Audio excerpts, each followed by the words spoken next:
My mother-in-law invited all her friends to my house during the New Year's party and insulted me in front of them. She even told me to stay in the storage shed. My name is Sarah.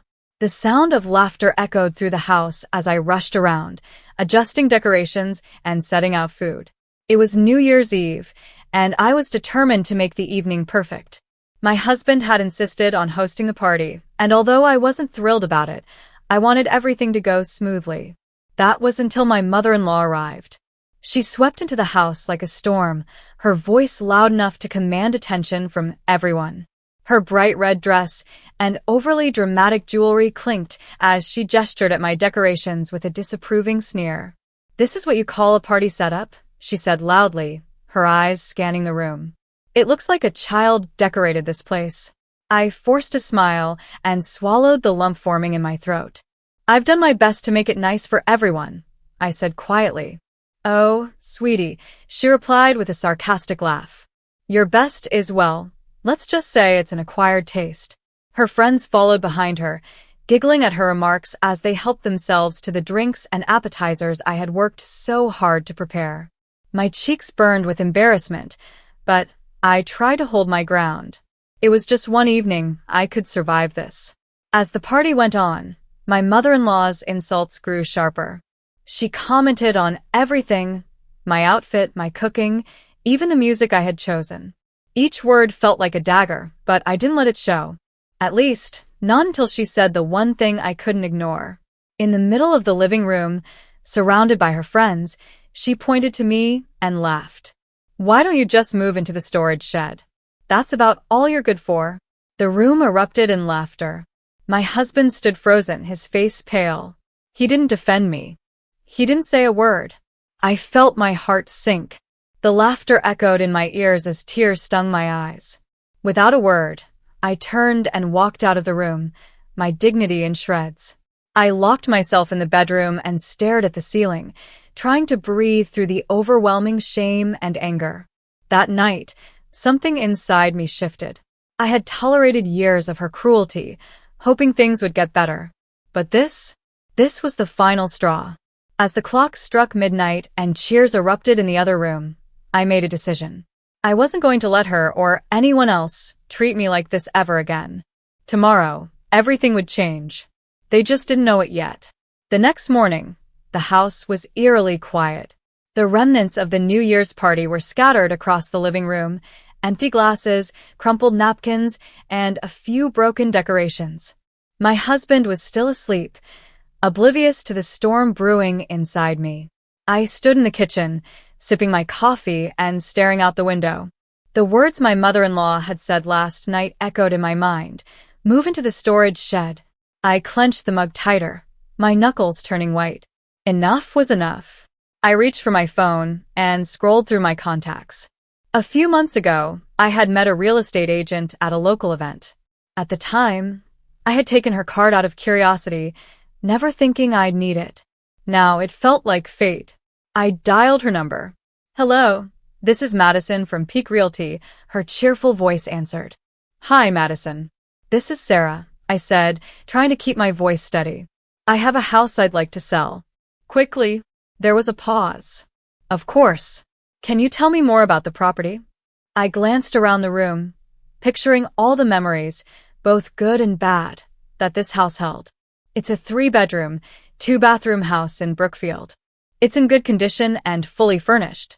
Madison's tone turned professional. "That's a popular area. If you're looking for a quick sale, I can schedule a visit today to assess the value." "That would be perfect," I said, relief washing over me. By noon, Madison arrived at the house. I gave her a brief tour, pointing out the key features without mentioning the emotional baggage attached to each room. Madison nodded approvingly and jotted down notes on her clipboard. "This house is in great shape," she said. "I can list it immediately. Given the market, I'm confident we can get an offer within a week, maybe even sooner." "That's exactly what I need," I said, trying to mask the urgency in my voice. As Madison left, I stood in the driveway, feeling a strange mix of fear and exhilaration. This was real.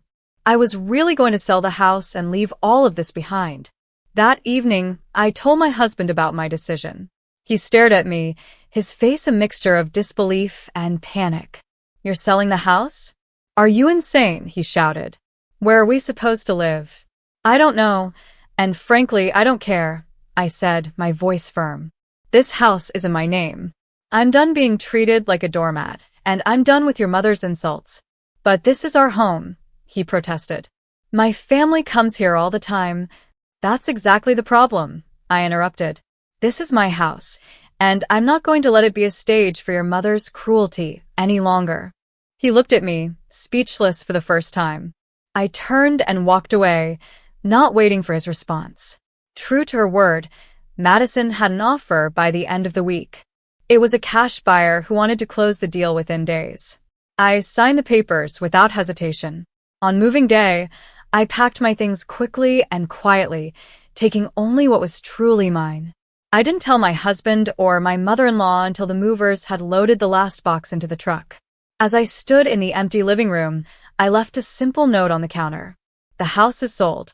Good luck. The fallout was immediate. My husband called me repeatedly, leaving voicemails that ranged from pleading to angry threats.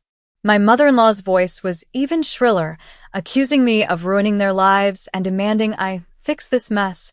I didn't respond to any of them. I had already started fresh in a cozy apartment across town. It wasn't as large as the house, but it was peaceful, and it was mine. The final twist came when the new homeowners contacted the police about an intruder trying to access the property. My mother-in-law had shown up, demanding to be let in, only to be turned away by the new owners. The humiliation was enough to keep her away for good. For the first time in years, I felt free. The weight of their expectations and criticisms was gone, and I could finally breathe. I started focusing on myself, picking up hobbies I had abandoned, and even enrolling in a local art class. The pain of their betrayal didn't vanish overnight, but each day felt lighter than the last. Selling the house wasn't just about leaving a toxic environment, it was about reclaiming my life. As I sat on my new balcony one evening, watching the sun set, I smiled. I had turned their cruelty into my freedom. They had tried to tear me down, but I had risen higher than they ever imagined. The peace I had found in my new apartment was intoxicating.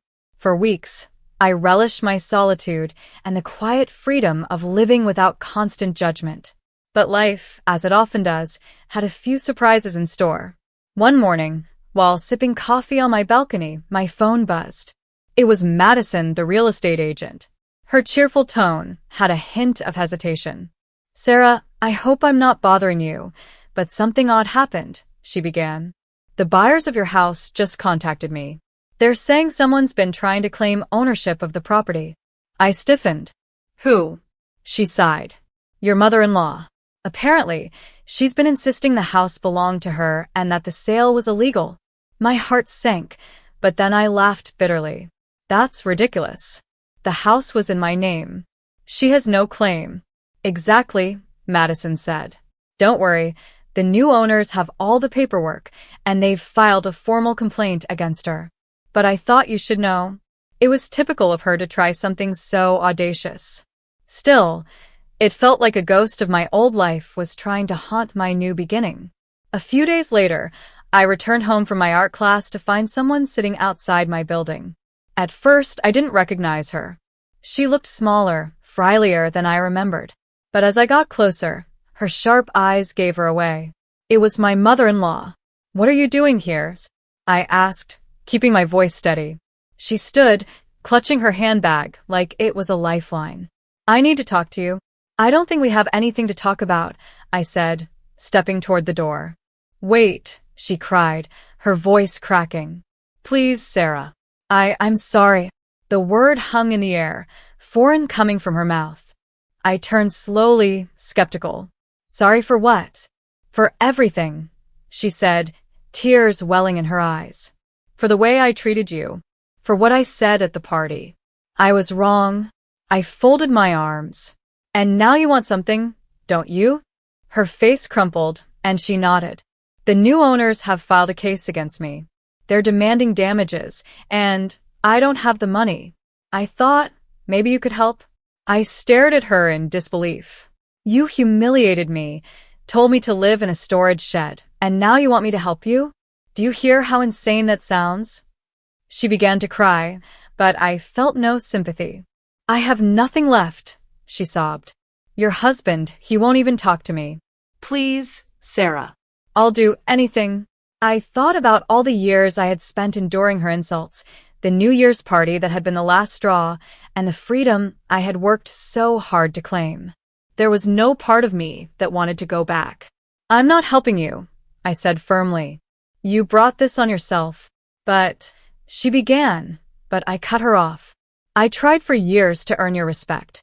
I cooked for you, cleaned for you, and welcomed you into my home, and all you ever did was tear me down. I owe you nothing. Her tears turned to anger. You'll regret this, she hissed. You'll? Goodbye, I said, turning and walking into the building. I didn't look back. The encounter with my mother-in-law shook me, but it also reinforced the strength I had found in myself. She had tried one last time to manipulate me, and I hadn't let her. That was a victory in itself. Weeks later, I received an email from Madison. The new owners had won their case against my mother-in-law. She was ordered to pay damages and was now under investigation for other legal issues stemming from her attempts to falsify claims on the house. It was the final chapter of that part of my life. As for me, my art classes blossomed into a new passion. I started selling my paintings online, something I never thought I'd have the confidence to do. My apartment walls were filled with bright, bold colors, a reflection of the life I was building for myself. I was free. Truly free. Thank you so much for watching. If you enjoyed Sarah's journey and the twists in this story, be sure to give this video a thumbs up and share it with your friends. Don't forget to hit that subscribe button and turn on the notification bell so you never miss another inspiring story. We'd love to hear your thoughts. What would you have done in Sarah's situation? Drop your comments below. Your support helps us bring more stories of courage, resilience, and triumph to life. See you in the next video.